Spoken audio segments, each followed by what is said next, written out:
My husband's dedication to Freemasonry has been cementing a wall in our marriage, and he refuses to talk to me about it, so I contacted his master, and it turns out he's been secretly touching older men's bricks for months. Hi there, long-time reader but a first-time poster. For about 6 years now my husband, 34M, has been a Freemason and I've, 35F, always supported him on this. My grandfather was a Freemason, so it's not really new to me or anything, and I don't believe in any of the conspiracy crap you find online. But I'm starting to think it may not be the best for him. My grandpa always used to say it went family, work, masonry, but in my husband's case it's more masonry, masonry, masonry, then family, then work, then masonry again. He attends lodge nearly every night. For context, my grandpa would go a couple times a month, and yet he's only a fellow craft, so not a part of the add-on things like the Scottish Rite or Shriners or anything. I genuinely don't know how he has the stamina for it because I'm a part of an improv theater club and frankly every other week is enough. Sometimes he's gone for hours, other times an hour or even less. When I ask him what he's doing he gets defensive and says he can't tell me because he has to maintain secrecy. I knew full well there'd be some lessons and ceremonies I wouldn't exactly be getting a front row seat for, but I don't think it's that unfair. I ask what he could be possibly doing that occupies him practically daily. Hell, some days when he comes back early, he goes to his man cave due to more work for them. Apparently, he's volunteered to do admin work for his Grand Lodge, but when does it end? He doesn't get paid for any of this and he spends so much on dues to actually do this. I've even tried to get involved via the O's, something I've always wanted to be a part of, but he point-blank shut it down and said that we can only look into that when he becomes a Master Mason, which is apparently still years away. And it's not even just our marriage it's affecting. Some weeks he's out so late with his lodge buddies, he doesn't take care of himself. There's been times he hasn't worn clean clothes or shaved, and plenty of times he's gone into work without showering. Sometimes he doesn't even go into work and just calls in hours late to say he's been called for urgent lodge business. His boss is too good to him and lets it slide because he's genuinely blown away my husband's in the Masons and thinks these meetings must be dead important. I get a lot of these guys are going to be retired, but Jesus Christ, surely they have to know how it works? It's making a bad impression with people, and I genuinely can't remember the last time we did a thing together as a couple. Plus our bedroom has been dead for at least a year, which I've sort of put up with because I have low libido, but I guess it's just another symptom. Every time I ask him to do anything he just tells me he's too tired. I guess how do I get it across to him his Masonic life needs to slow down? It's not even affecting just me, it's affecting our whole lives, but I don't even know where to begin. I don't want him to leave the Masons, just maybe calm it down a little so we have our lives back. How can I get this across to him without seeming that I'm jealous of the secrets or I want to worsen the wedge between us? BTW, I did actually email the worshipful master of his lodge to just say I'm kind of worried for him, but I've not heard back yet, and if they're all this active, not sure how much help he'll be. Thanks for any advice. Update. Hi everyone, you might remember this post where I mentioned how Freemasonry, or rather my husband's commitment to it, was destroying our marriage and corroding his life. Well, I apologize to the craft because Masonry had nothing to do with my husband's antics. In my update to the post, I mentioned I had spoken with the current worshipful master, basically the lodge's chair, and he informed me my husband had demitted from that lodge years ago and never joined any others. He did suggest it could be a clandestine lodge, and in a way I hoped this would be the case, but I think we both knew that was highly unlikely. He also ended up putting me through to a past master who was senior warden of the lodge around the time my husband quit, and apparently it was a jump before he was pushed situation. I did mention my husband was in trouble for soliciting his brothers, but the worshipful master couldn't tell me anymore. The PM vaguely remembered it, and while it seems no one was exactly sure what he was soliciting them about, it was described as invasive and strange behavior. Me and the past master, David, might as well use names, had a good long chat before he offered to join me in discussing this with my husband, Kevin, with the hope being we could get through to him and steer him off whatever course he was on. Sadly, I don't have good news. David came round on Monday and we talked a lot beforehand. Kevin was out, of course. Most of our chat was just him being generally supportive, but he did start asking questions that were definitely leading into the clandestine lodge route, though he dropped it as a theory when the lack of self-care became evident.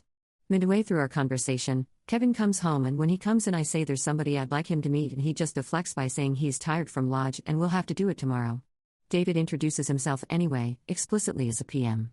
Kevin ignores him but then goes through to the kitchen, pours himself a glass of milk and starts scrolling through his phone at the kitchen table. We went through and sat down at the table too, so without a word he got up and went into the living room, so we followed him there, where David said we know he's not attending lodge because he was the senior warden when my husband left. Kevin does this weird laugh and says, so it's a crime to move lodges then? David says no other lodge in the area took him on, and Kevin goes a little bit red before saying that's because he switched to PHA, and then sort of insinuates David is racist for taking issue with that. David says he spoke to all the PHA lodges in the area too, and he's good friends with a lot of their members, so he knows he's lying again. Kevin just says look, he's tired, He's not doing this, but I told him we know something's up and well, the majority of you thought it was drugs, so I just said, look, is it drugs? He said no, but finally admitted yes, there was something up and asked if he could show us something. Just he needed to go to his car. David said that's fine, we'll come with him. Well, I guess in Kevin's defense he did need to go to his car. In the trunk he got out this black sports bag and I don't know what I was expecting, but I don't think anything could have prepared me for what he showed us was inside.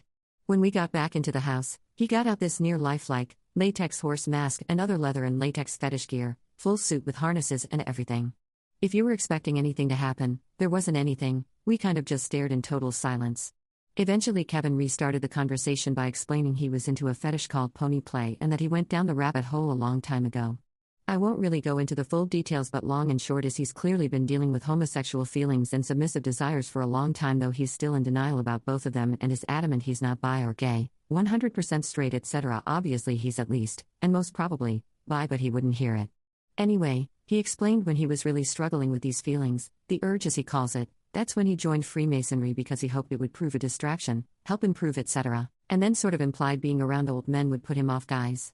I could tell David was a bit offended, but he didn't say anything. But yeah, apparently this is what the soliciting was about. Obviously joining the Masons didn't make these feelings go away, so he said he initially started trying to see if any of them felt those feelings too, but no one would bite. Apparently midway through he discovered the pony play rabbit hole on a BDSM website and was utterly hooked. This is when his soliciting went from, hey, I'm having these feelings towards guys, this is totally normal, right, brother? To, hey, are you looking to buy a pony, brother? He claimed he didn't leave because he was being disciplined, but because of how goddamn prudish everyone was. Yeah. Apparently he was already deep into the hole, and while he'd be attending lodge a couple times a month legitimately, the other times were him doing the BDSM stuff. Apparently it began with escorts, but eventually he graduated to pro-doms because too many of them found it weird or weren't into it enough. There's one main one he goes to the most, called Mistress Candy, but when she's busy he'll go to other ones.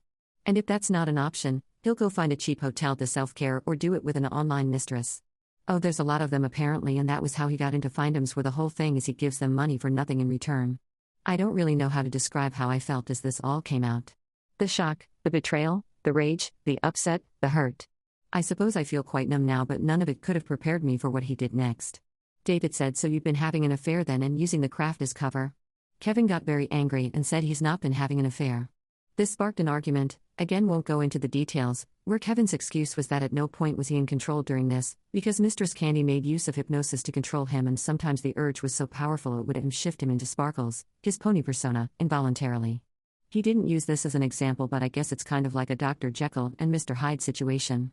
Again, no remorse or contrition, and he said we can still fix this with couples therapy because apparently I wasn't satisfying his needs. How did he come to that conclusion? Well, I never independently suggested pony play and give him an avenue to open up about it. This is somehow my fault. I won't go into the arguments that followed, but it ended with me packing a bag and David taking me to my parents' place. I've told Kevin I'll be seeking a divorce, something which he's also in denial about, because the marriage is dead. Clearly he values his time playing dress-up as a horse more than he does me as a person, so I might as well let him focus on that. I'm staying with my parents right now and taking some time off work until I can clear my head. Can't sleep, so figured I might as well try and get this out of my system. It has helped, honestly. I'm also currently no contact with Kevin, and it'll be staying that way until I can serve him papers. Who knows what the future holds there, but he won't be in it. Though if you wanted some good news, I'm finally joining the O's. David explained to me I can join via my grandfather, so I'm going to be meeting with the secretary next week. Thanks for being on this wild ride and helping me see reason. I guess I would probably have got here anyway when the WM messaged me, but it was nice to know I had people on here, and especially those who talked it through with me in DMs. You guys know who you are, and you were awesome. Otherwise, have a great day and peace out.